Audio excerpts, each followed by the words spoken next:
Colonel Rob Maness has a lifelong record of providing dedicated service to this nation. Having worked his way up from the enlisted ranks to full colonel, he served our country for more than 32 years.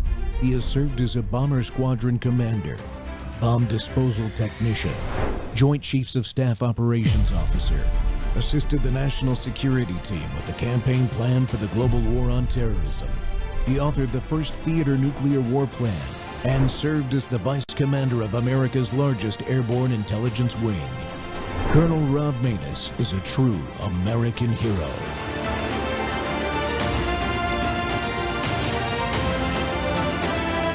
This is Rob Maness Live. I can hardly wait to put forth all the evidence we have collected on Dominion, starting with the fact it was created to produce altered voting results in Venezuela for Hugo Chavez, and then shipped internationally to manipulate votes for purchase in other countries, including this one. It was funded by money from Venezuela and Cuba, and China has a role in it also. We have staggering statistical evidence. We have staggering testimony from witnesses, including one who was personally in briefings when all of this was discussed and planned, beginning with Hugo Chavez and how it was designed there, and then saw it happening in this country. As soon as the states shut down on election night and stopped counting, those are the states where the most egregious problems occurred. We also need to look at, and we're beginning to collect evidence on the financial interests of some of the governors and secretaries of state who actually bought into the Dominion systems to line their own pockets by getting a voting machine in that would either make sure their election was successful or they got money for their family from it. Well, for fraud this serious, I think even if the states are stupid enough to go ahead and certify the votes where we know the machines were operating and producing altered election results, then they will be set aside by the fraud also. I mean, we are talking about hundreds of thousands of votes. President Trump won this election in a landslide. Welcome back to Whistleblower Wednesday, folks. The Rob Maness Show is live on Worldview Tube and our X Spaces simulcast. Well, Venezuela is worse than we ever knew. Stealing elections and killing Americans. And I'm dead serious. Yes, folks. Venezuela used drug cartels, Hezbollah, and U.S. voting systems to attack America, and we know that. We know that because my guest today is extensively covering the facts being revealed from a special team of citizens who have worked on this issue for years. For example, and I'm going to just read a small quote from one of her posts on X, very recent. For example, she reports that, quote, from inside U.S. custody, Hugo Carvajal, the former head of Venezuela's intelligence, just confessed the Maduro regime weaponized drugs as part of a deliberate plan to destabilize the U.S.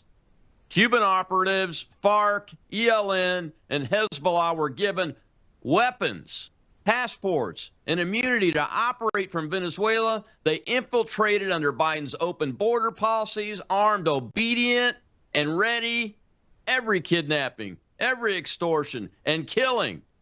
Acts ordered by the regime. And it doesn't stop there. Carvajal confirms what many suspected, that, quote, Smartmatic was born as an electoral tool of the Venezuelan regime and exported abroad, including to the United States, close quote. He says he oversaw Venezuela's election IT chief and that U.S. elections can be rigged with Smartmatic software. He says the president's actions were justified, President Trump's, and may have underestimated how far the regime in Venezuela will go to stay in power. Carvajal now sits in Rikers Island after extradition, but has become a federal witness in the case against Maduro's narco-terror regime. Close quote from the report. My guest is known as the Savage Queen of Twitter. Emerald Robinson is the host of The Absolute Truth on Lindell TV that was created for Mike by my boss, Brandon House of Worldview Tube, which is why you should watch this network too. And as a former Newsmax and OANN White House correspondent, she often was the only reporter to challenge the insanity of the Biden administration by going head-to-head with Press Secretary Communist Jen Psaki. Emerald is fearless and a warrior for the truth. She fights for we the people while being surrounded by the swamp to this day. And she's my guest. I'm honored to have her. Usually I'm on the end of answering questions, but she's agreed to do this show with me. Emerald, welcome to the Rob Maness Show. It's great to be with you, Colonel Maness. Thank you so much. I mean, yeah, we're flipping the dynamic here a little bit. Yeah, but I'm just as uncomfortable because you're one of the few people when you ask questions, they're really hard, and I have to really study hard. So I had to study harder for this episode today than normal. All right, so the reason why I wanted to get you on the show was several weeks ago I started watching you tweet out these tweets, and they were numbered, but it wasn't a normal thread. And you were breaking news about this small team that I mentioned in my monologue, and that they had spent all this time documenting the realities of election fraud, not just in the United States of America, but in the world, really, and that it had emanated from Venezuela. So, and Yeah. the really thing that surprised me is that you were talking about the 2024 election initially. And that's why I go, wait a minute, something's going on here.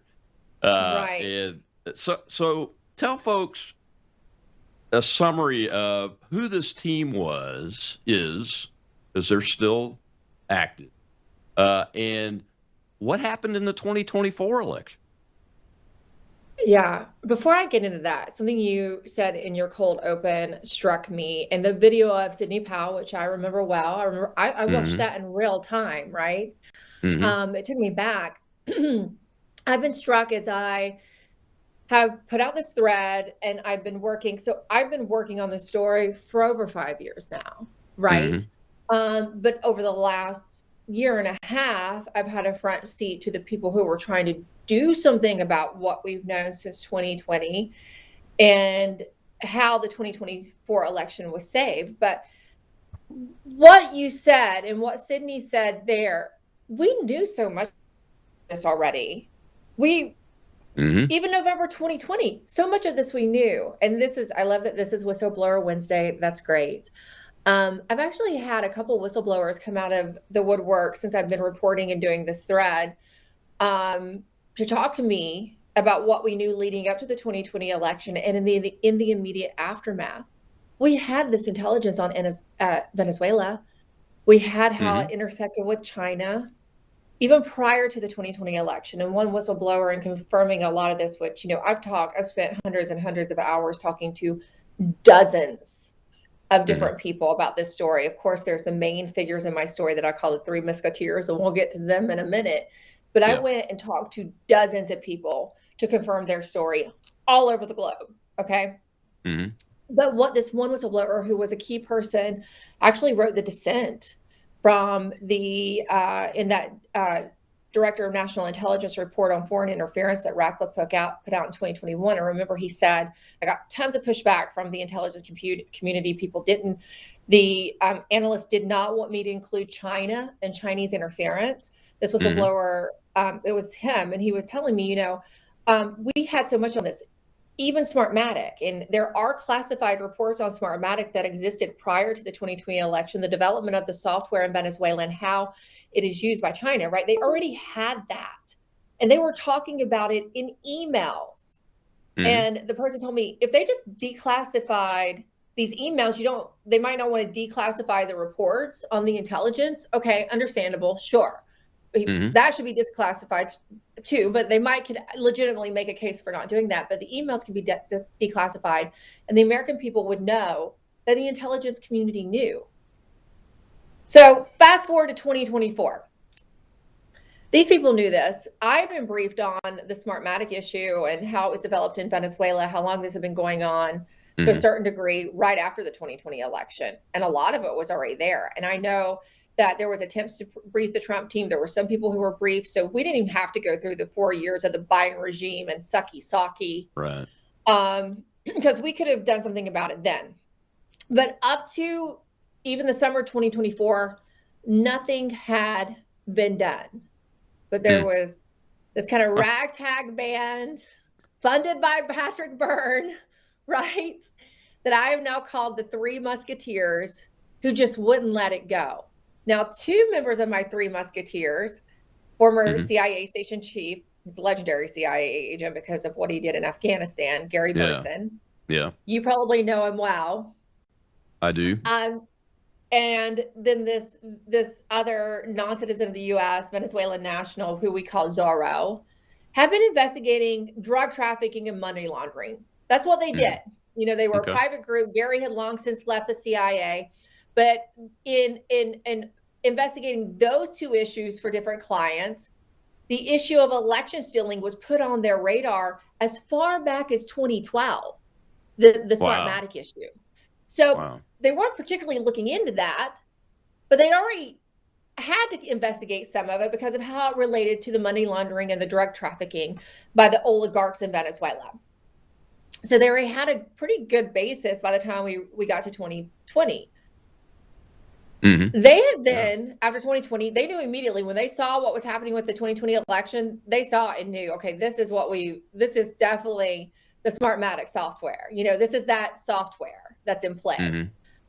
And after 2020, after 2021, when Biden was installed, and I say installed in the White House because that's what it was, and Trump was no longer in office, they just didn't let it go. They were doing something for, a couple of years, and they had already talked to Patrick Byrne in, 2020. Then they got back together. Patrick Byrne funded this effort. And what they began to do was flip whistleblowers in South America, in Venezuela, who had defected, right? Engineers from Smartmatic, an official who had worked at CNE, the Venezuelan elections office, essentially. And they'd flip one, and then they'd flip another, right? And eventually they ended up with about a dozen. They moved them to Argentina, and they moved them to Switzerland. And that's where they were in 2024 ahead of the US election. They had detailed how they do the steal. They'd shown them the code in the software, right, that allows for this.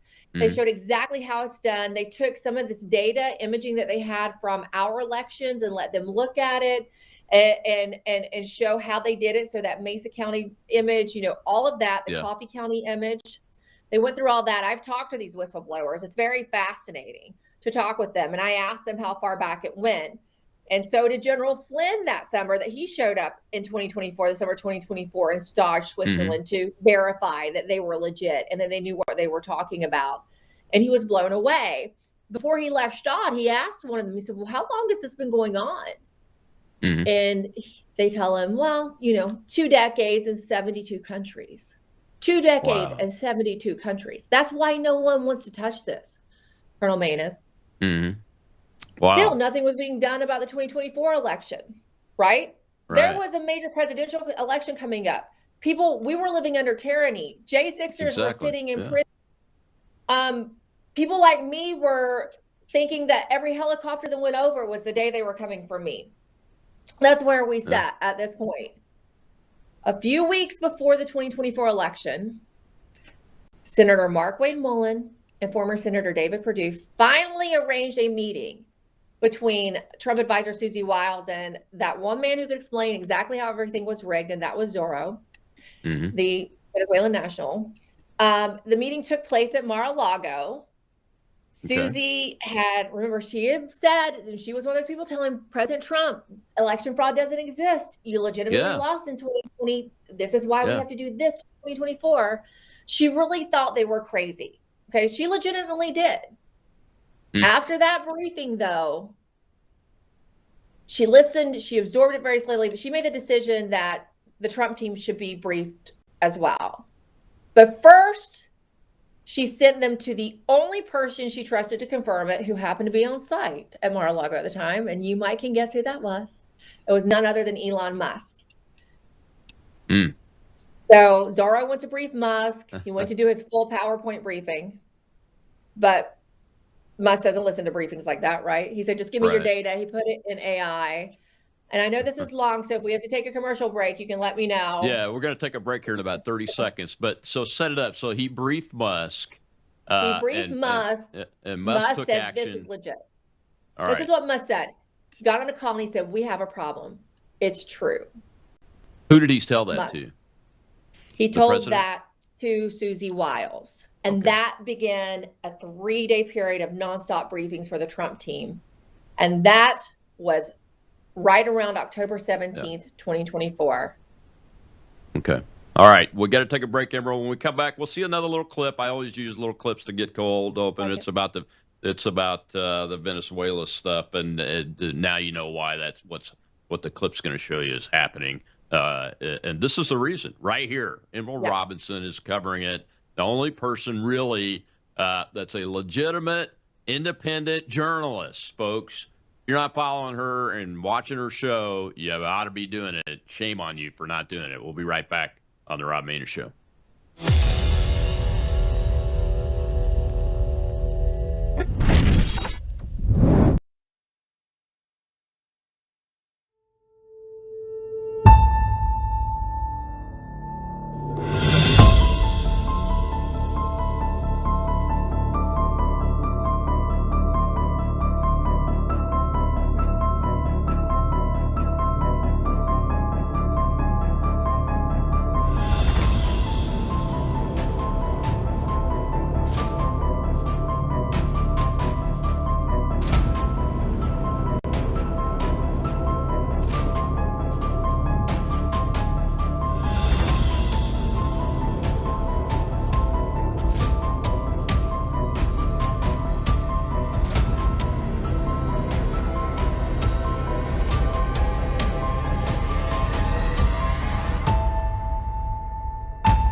It looks like it's heating up in the Caribbean after a multi-day port call at St. Thomas Island in the Caribbean. The USS Gerald Ford aircraft carrier has been dispatched to the waters just off the coast of Venezuela. They'll join multiple U.S. Navy destroyers, a U.S. Marine amphibious assault vessel, and a Los Angeles-class attack submarine armed with Tomahawk cruise missiles. This comes after multiple open source intelligence accounts on X reported that 6 airborne U.S. refueling aircraft linked to B-52 bombers have taken off. And after thousands of U.S. Marines landed in Puerto Rico and began practicing landing missions in Venezuela like jungle environments. One thing's clear here, folks. These aren't just exercises. It has been decades since the U.S. Southern Command has done anything, anywhere near these levels of assets in their area of responsibility, and it is the largest U.S. military buildup since the invasion of Iraq in 2003, as we said the other day. Our next guest, the senior national security editor at the National Interest, Brandon J. Weichert, tweeted this out last night saying, quote, GPS down in Venezuela and Trinidad, pre-TAC underway. Brandon joins us now. He's also the host of the National Security Hour, which airs every Wednesday night at 8 p.m. Eastern on iHeartRadio networks. Brandon, so this GPS going down is a key signal. Tell us about it. Yeah, so basically, and thanks for having me as always. Basically, it's usually a precursor to a larger military operation. Basically, we want to do is create a blackout of those GPS signals. So Venezuela's armed forces and their missiles and their weapons can't operate as well as they would under normal conditions. Interestingly, there's some people online who are saying they actually think Maduro himself is creating the blackout in order to try to prevent our forces from using GPS over Venezuelan target areas. But in either event, I think we're probably the ones doing it more likely. But in either event, this is usually a very serious indicator, Emerald, that...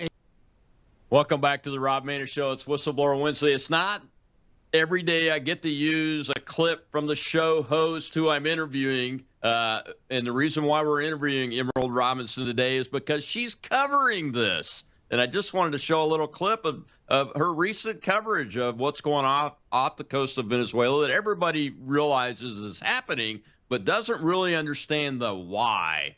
And that's what this show today is about, and why I wanted to get her on. And yes, it's about drugs too, because they're killing hundreds of thousands of Americans, but it's also about the strategic, vital national interests of the United States and the security of the very thing that makes us a democratic constitutional republic: voting.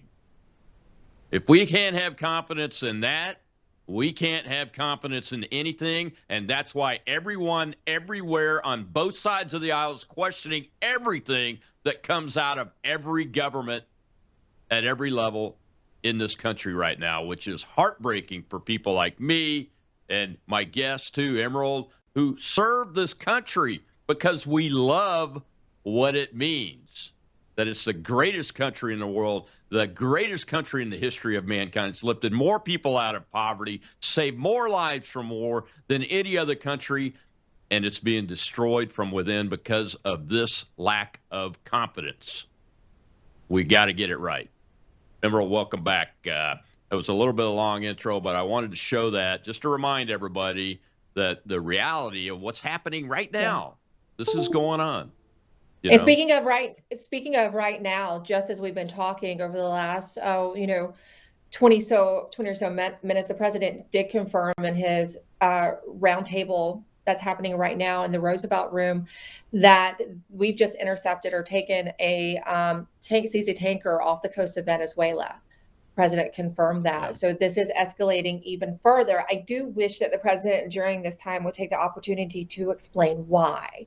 That it's about more than drug trafficking and even more than Tren de Aragua, which is an egregious breach, to our national security, or was. I mean, we had a paramilitary force invading. I think it's time for the administration to tell the story that I'm telling you, because they have now interviewed these 10 whistleblowers, 2 whistleblowers of the 12, Smartmatic engineers that the 3 Musketeers, Burnson, and Zorro recruited, did leave because they're not under government protection, unfortunately, even to this day. That's and unfortunate. It's very unfortunate. And you can imagine the targets that are on their back and the backs of their family. So they got very scared. And they left because they felt like the government was going to protect them. And I think that I think it's time to tell the story, because a lot of people are very worried about getting into another conflict. And that's understandable. I think you and I both understand that reservation. We would feel that way too if we didn't know what we knew, right, Colonel Maness? Oh, absolutely. I think people like me are a lot more comfortable because of my background, and I know a lot more about how the policy's been developed. When you look at the national security strategy he just released, it's evident that the intent is not to have some big ground war, but to reestablish our power vis-a-vis the Monroe Doctrine, the Trump modifier on the Monroe Doctrine, which really just is a reestablishment of America as it's supposed to be, which is one that keeps foreigners out of our hemisphere and helps protect the little countries so they can do their thing, and that kind of influence. In the old days, the Soviet Union, before that, when Monroe Doctrine was being established, the Spanish, the French, all of them, it didn't matter whether they were considered allies in the past or not. We don't want their influence in our hemisphere because they bring death and destruction usually from all of these locations. You were talking about Musk before the break on the 2024 election. So he called Susie Wiles and said, "We've got confirmed we have a problem." Did he do something? Can folks know that he did something and what it was? Well, the key part of the story, and that it's being retold, embellishing Musk's role, making it as if he was the one who saved the 2024 election himself. That's a bit of a misrepresentation, but he had one of the most important roles, because if he had said, "No, this sounds crazy," or even had said, it's plausible, right? Maybe, but I'm not sure, then nothing would have happened. And they would have stolen it again. but Musk verified it. And he was so troubled that he went the next day on October 17th, to Pennsylvania. And he held this memorable town hall for 2 hours. And in that town hall, that's when Musk mentioned dimension voting systems, and noted that they're coincidentally in battleground areas like Maricopa County, Arizona, and they're in Pennsylvania, and that they've been proven to be vulnerable. He let the world know. He kind of let you know. He said they've been rigging U.S. elections. He said that. He was also part of arranging he arranged one of his tech people to be briefed over the next 3 days, along with other figures in, the Trump world and national security. So Zorro stayed at Mar-a-Lago for 3 days and briefed. Not only did he brief, but they brought in the whistleblowers via a video conferencing line over the 3 days to brief multiple people. So they were in Shaw, Switzerland, right? But they video conferenced and told them, this is how it works. This is exactly how it is. But also, another interesting part of this story is that they had IP addresses, okay? And the whistleblowers had verified the IP addresses that routed, through to Serbia. Okay. They had these because essentially a Japanese blogger had been live tweeting during the 2020 election with, saying that he had U.S. IP data, election data that included IP addresses. A member of the team for the Three Musketeers, who was responsible for research, had found this like a couple years ago. And Zorro didn't pay much attention to it because he's like, well, what would a Japanese blogger have this information? He just didn't think it sounded very likely. And then the researcher kept bugging him and bringing it up to him and saying, I don't know, I think you should reach out to this guy. What kind of checks out? Let's reach out to this guy. So they did. The Three Musketeers reached out to him on a DM. The guy, the Japanese blogger, who's, you and I, knowing what we know about how this works, probably Japanese intel, right? Because, who's doing that? Yeah. Right. Only asked for $15 in Bitcoin, too. That's also interesting, right? Didn't want much. And he immediately sends a Dropbox link. This all happens in a matter of minutes. The whistleblowers check it out, and that is exactly what they need. So all of this is given to, the U.S., the people in the U.S., and that's trying to figure out how do we deal with this. Now, this is where it's still kind of been kept under wraps a little bit. And this is how it was told to me. I was told that Senator Mullen comes to the rescue again, but not with much more detail, other than there is a group of contractors, DOD contractors, that are within their duty to deal with cybersecurity threats to the United States, right? Based on that 2015 executive order that we've talked a lot about since 2020, that was able to mitigate the threat that was posed by the Belgrade, Serbia office of Dominion. That's where the IP addresses. Yeah. So there were 3 confirmations for that Serbia operation. Okay. 3 different independent confirmations. Right. There's the emails from lawsuits between Dominion workers in Serbia and Dominion workers in the U.S. and Canada. Those have been publicly released by Barry County Sheriff Dar Leaf, some of those. So those are available for you to go check out. Okay.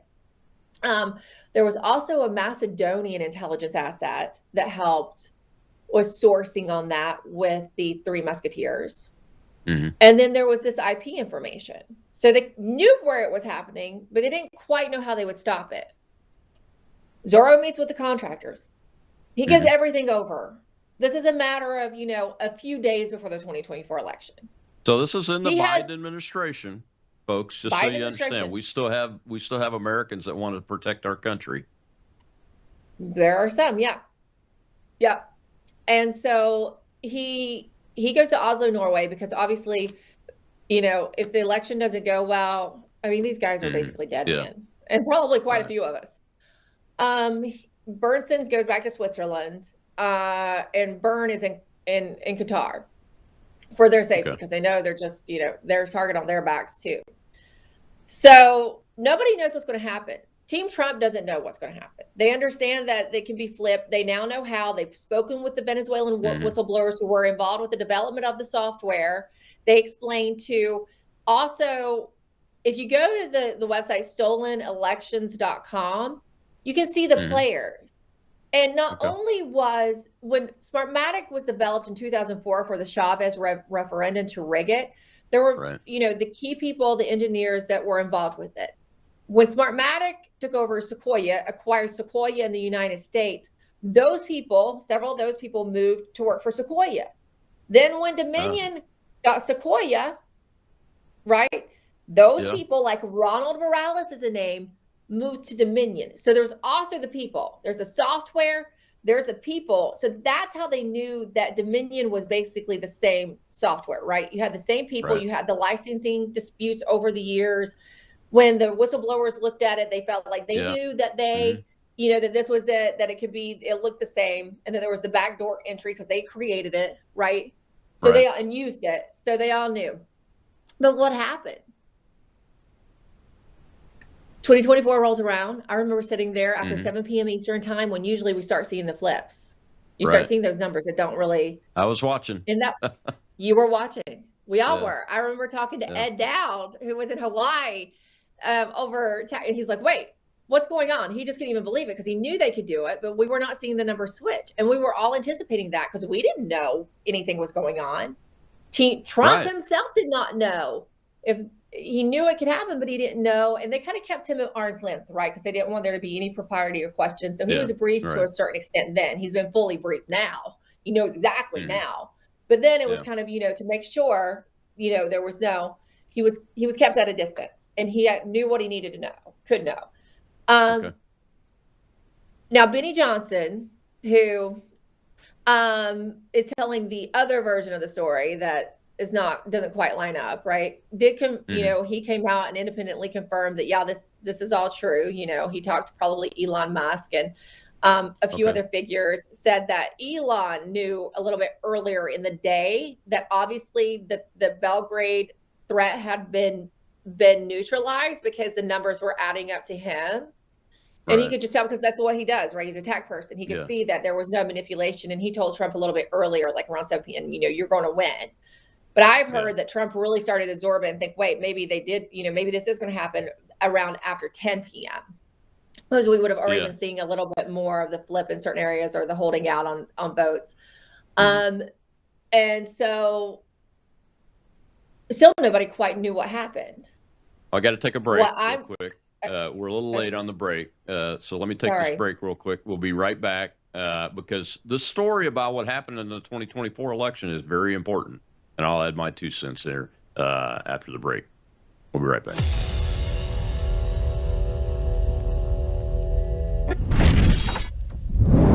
News is moving faster than ever, and so are we. Worldview Tube brings you 24/7 live stream coverage and now real-time alerts when it matters most. Once you have the Worldview Tube app installed, exit the app and navigate your way to Settings. In Settings, locate the tab labeled Notifications. Select the Notifications tab. Scroll down until you locate the Worldview Tube app icon. Select the tab, and here you can turn on and customize your notification experience for the Worldview Tube app. News doesn't wait, and neither should you. Turn on push notifications to stay informed. Every headline as it happens.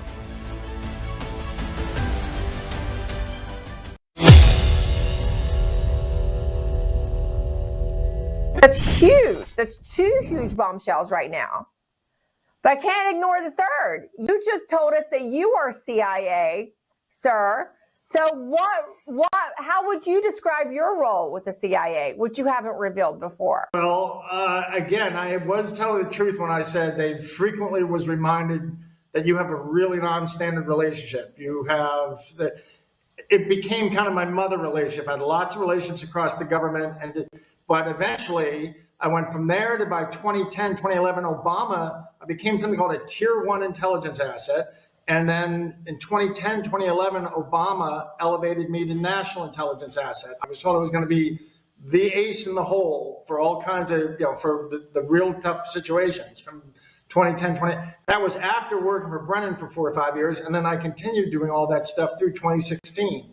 And all this crazy stuff happened that I've told you about, where we set up the Russian hoax.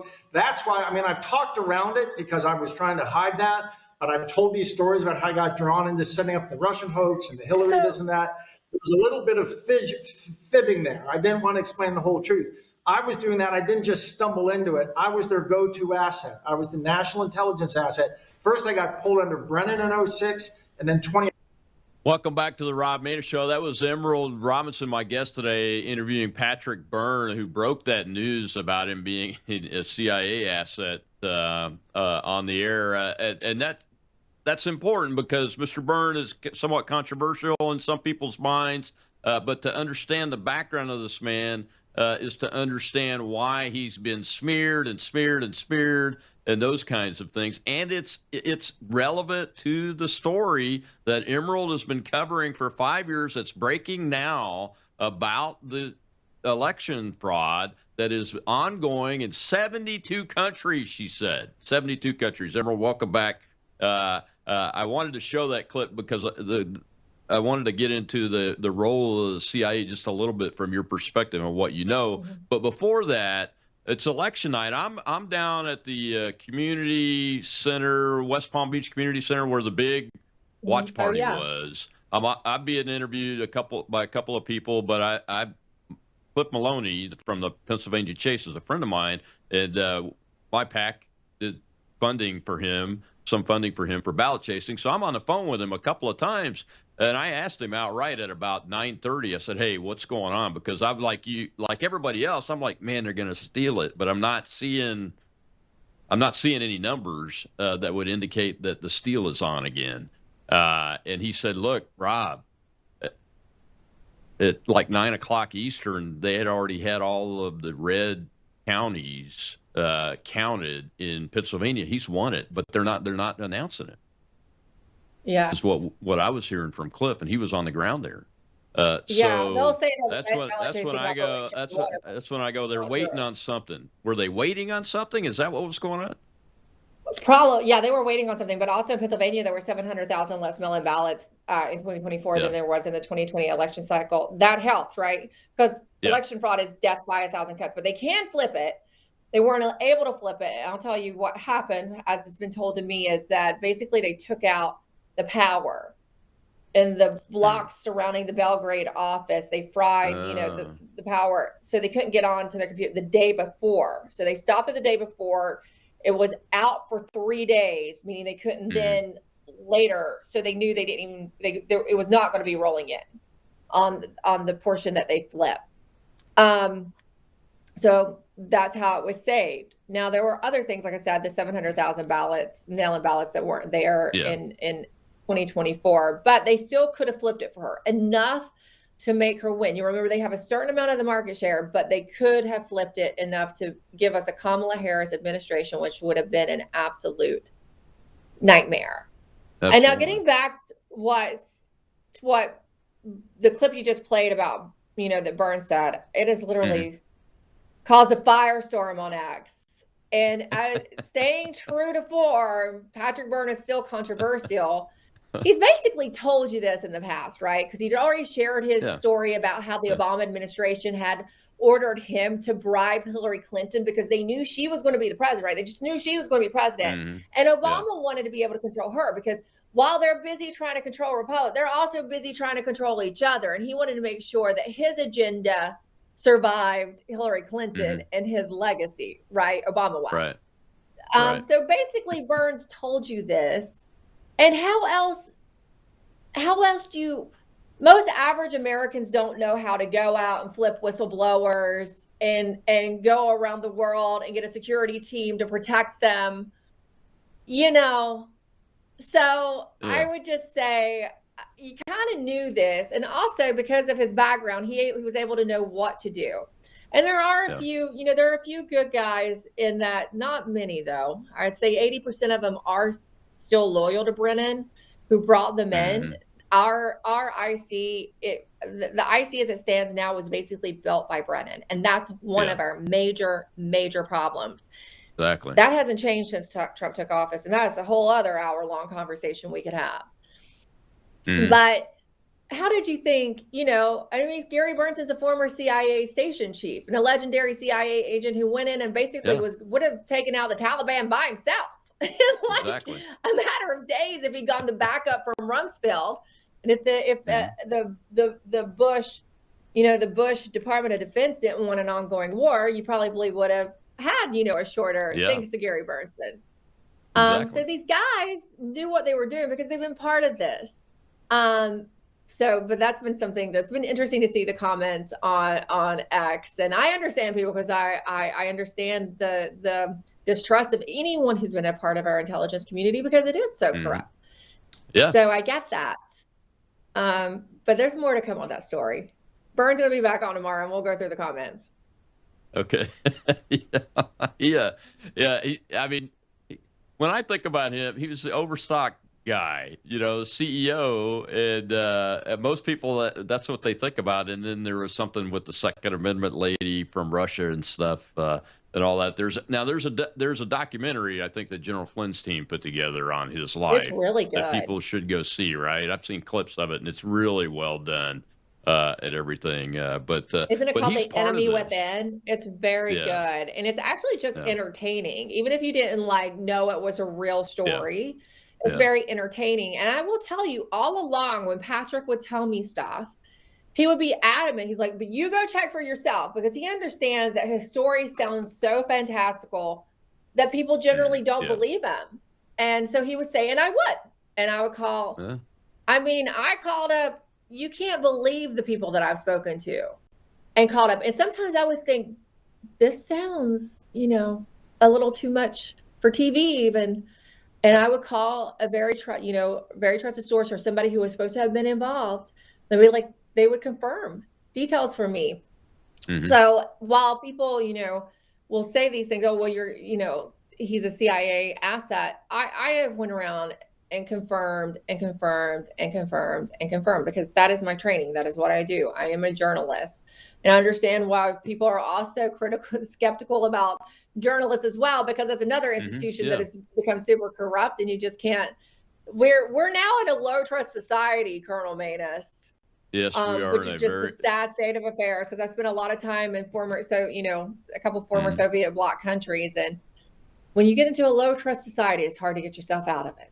I've done a couple of rants about that very subject today. It's very frustrating for those of us that have risked our lives defending the Constitution and the Declaration of Independence, the whole concept, and our forefathers and mothers and our grandkids' future and all that. And in our society, we can't trust anything from anybody in government or the corporate media or a corporation at this point. And that is a very, very dangerous situation, which is why I think this story is important. I'm going to have to take one last break here, but before we go to the next segment, but just to set it up, the story is important, and it includes so many things that folks just aren't aware of because we have a tendency to live in our little hometown communities and try to just live our lives and take care of our kids and grandkids and our immediate family and extended families. And we don't want this to be true, I think is what's kind of happening in the American psyche today.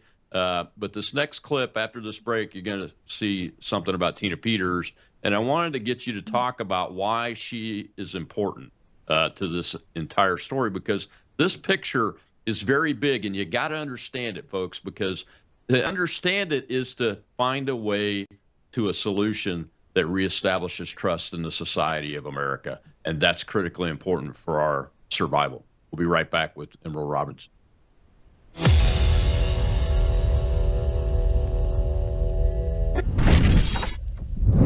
You woke up with a sore throat and a low-grade fever. You know you are getting sick, so here's your choices. You can get sicker and miss work. Try to see a doctor this week, or sit hours in a crowded waiting room at urgent care. I have a smarter option for you. Open your medical emergency kit. Match your symptoms to doctor-recommended prescription in your booklet and take the right meds now and get well faster. This is not a first aid kit. It's like having an urgent care in your home. It includes doctor-prescribed medications to treat over 39 medical issues like respiratory infections, strep throat, pneumonia, UTIs, and more. No waiting to see the doctor and no standing in line at the pharmacy. It's right here. Every home should have at least one medical emergency kit, and here's how to order. Go to worldviewhealthcare.com. Your kit to treat dozens of common and serious illnesses is rushed to your door. worldviewhealthcare.com. That's worldviewhealthcare.com. The emergency kit available at worldviewhealthcare.com. Make sure you don't have to go to urgent care. I got pneumonia. I didn't have to go. I took this last year. Stayed at home, went to bed.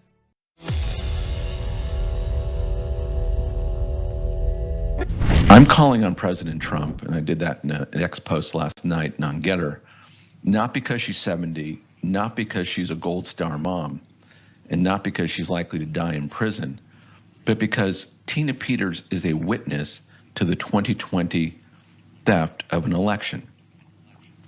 The president, as chief magistrate, could send the marshals into the Colorado prison. There are federal custodial witness protection programs that you could put Tina Peters under that would supersede Colorado law. You could take her to Washington, D.C. You could put her up in, this would be what I would do anyway, put her up in Blair House for a few weeks while she recovers. Then I would depose somebody or put someone from the Justice Department or the Assistant Secretary over at DHS, Dave Harvilitz, and I would use her as a witness as we're investigating the 2020 election. She is a witness to that. It looks to me and to many others like there was foreign interference in that 2020 election. There are national security implications to that and to any future elections. And so the perfectly sensible thing to do would be to use the power of the law such that the president has today as chief magistrate and get her out of that solitary confinement. Not to free her, don't supersede Colorado law in that sense, put her to work. She knows things. She fought for those things. And use those parts of your government, Mr. President, that want to investigate the 2020 election, which you yourself believe was stolen. Use Tina Peters to help with that. Welcome back to the Rob Maness Show. It's Whistleblower Wednesday, and that right there, the question is why is it important for them to keep Tina Peters in a prison that's not a federal prison, so not controlled by the United States government, that's now under the direction and authority of the executive, that's Donald J. Trump? Why is that? And my guest today is Emerald Robinson, who's really, I think, probably the only person in the journalism profession that understands the whole picture of this and why it's important. And it's why I started this show with Sidney Powell from 2020, saying the same things that Emerald's reporting and investigation is confirming today, and Tina Peters is still in prison. Why is it important for them to keep them there, keep her there, Emerald? And then what needs to be done for us to get to a solution on this issue, because it's critically important. Welcome back. Thank you, Colonel. Tina Peters is a political hostage because, as Brian Kennedy accurately laid out, and I did so very well there on War Room, she is very dangerous for them because she is a firsthand witness to a major crime, and she was a witness in an official government capacity. She was the Mesa County elections clerk. Yeah. She was doing her job. The federal mandate states that she must retain the data, the election records, the election information for 22 months. She was preserving it. She was doing her job. And without the corporate media helping to malign her and a fake narrative that they're spinning, she is a huge witness in what we're talking about. And the data she preserved has been helpful for the Venezuelan whistleblowers, and now for ODNI, right, the Office of the Director of National Intelligence, who's interviewed these whistleblowers, other ongoing government investigations, federal government cases, right, related to this that maybe we don't hear much about for, reasons. she's essential to this because she was in an official capacity and she did exactly what she was supposed to do. Now, how do we resolve this? I tend to agree with Brian. I think you're going to have to bring in the U.S. Marshals because she is a hostage. And this very blue communist Colorado governor is not going to play ball because I'm sure he's being instructed by somebody and he knows that they cannot let Tina out because she is detrimental to their efforts to overtake the U.S. I know President Trump understands this, but it's getting his other people on board with this. When is this going to happen? It's no day too soon because Tina's in not great health. She's being targeted and harassed. She is currently in solitary confinement. A 70-year-old woman with health, with health after her writ of habeas corpus was denied. She's thrown back in the hole. And after that presidential pardon letter, and you can't tell me that's a coincidence. It's total retaliation for her team trying to secure her freedom. They're saying it's for her own safety, but we know how it's psychological warfare on her. Being in the hole, even for a day. I've talked to many prisoners who've been put in the hole for, certain amounts. It's a lot of the J6ers. Even for a day plays with your mind, let alone for multiple days. I spoke to Enrique Terrio over the weekend. He said he was in solitary for 3 years. I'm amazed that guy is in as good a shape physically and mentally that he is, and he's in great shape. But imagine that 3 years in a concrete coffin, essentially. I can't imagine being 70 years old and not in great health anyway, and then going through it's in and out too. It seems like every time her team does something that the Colorado prison folks don't like, they punish her. They immediately do. It's unbelievable. We got a little bit of time left. So the machines. Look, I did an interview with a guy named Dennis Haw. He's a retired Air Force Lieutenant Colonel, Air Force Academy graduate, supercomputer programmer, computer scientist, designed software for Mars rovers, flight control software, was still working when he died a little bit over a year ago suddenly.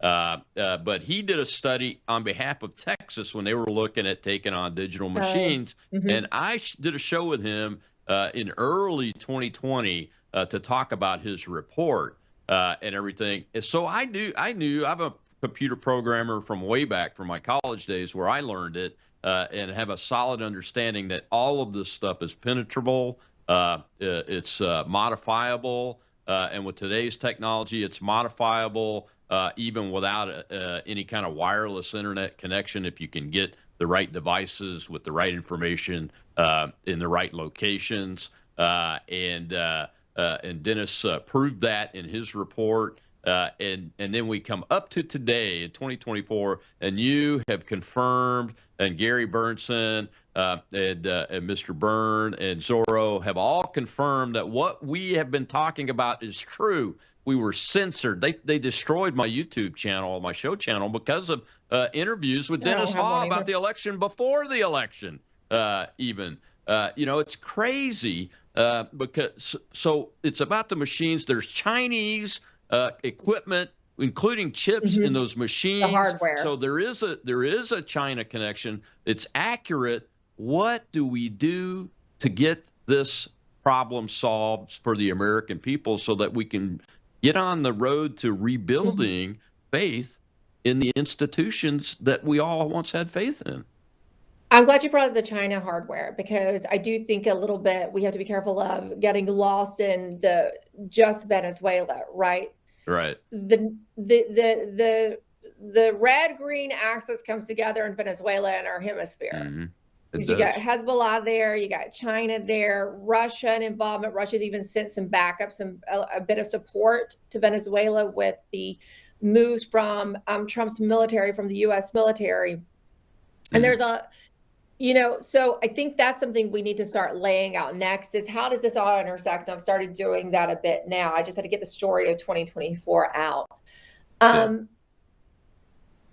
And in the Smartmatic superseding indictment that was just filed not long ago in the Southern District of Florida, in the bribery and corruption case related to the Philippines, there was actually a really important piece in there that a lot of people haven't noticed. It was related to vendor A, and that deals with the manufacturers, which are Taiwan, right? But it's really coming from China being passed through Taiwan, and that's mentioned a bit in the indictment. So that ball is rolling a bit on that too. Okay. Right? It's just no one's really looked at it yet, and that's involved with the bribery and corruption case related to the Philippines. But we're going to learn a lot more through that on how it operates the globe and how they're tied together with China and how it intersects. And one of the key figures for Smartmatic named Ronald Morales, who's also worked at Sequoia and Dominion. There's he visited, he's made multiple trips besides, Venezuela, his home country, to China and Serbia.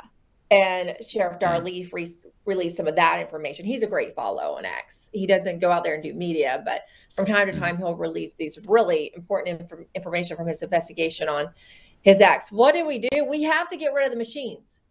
And that does not involve renaming and rebranding, which is the effort we're currently seeing. Yeah. In fact, it was really funny. We're talking about Liberty Vote and how they've acquired Dominion, and they're going to clean it up, right? They're not going to be connected to the internet. Sure, they're not going to be connected to the internet. They're going to be able to test them. Okay, yeah, right.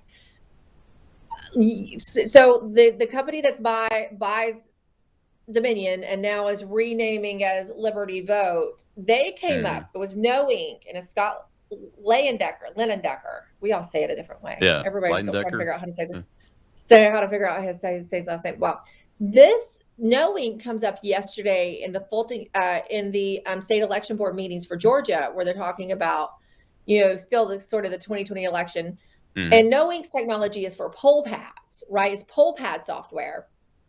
Well, the official testifying yesterday accidentally lets the cat out of the bag, saying, "Oh, they can be remotely accessed." So she's like, "Oh, No Ink accessed it remotely and wiped all of that." And then when one of the board members said, "Wait, you mean it can be remotely accessed?" Then the woman realizes what she's done and what she said. So that's the company buying Dominion. There you go. So there are no electronic machines. Don't let them tell you he's a conservative. Who cares? I don't care if conservatives own the machines. They can be hacked. Anytime it's electronic, they can be hacked. We need to go to same day, in-person voting, paper ballots, counting that day, hand counted in the precinct, right? With lots of observers, and then reported back to the state level. Because in Georgia, let's just take Georgia, for instance, again, they're sending off their data or whatever information to state level, and the state's telling that precinct what their results were.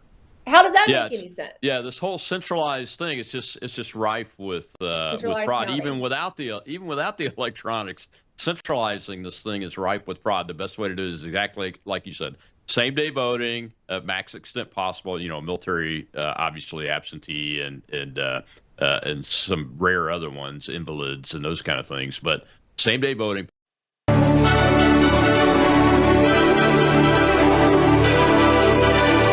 This is Brannon House Live.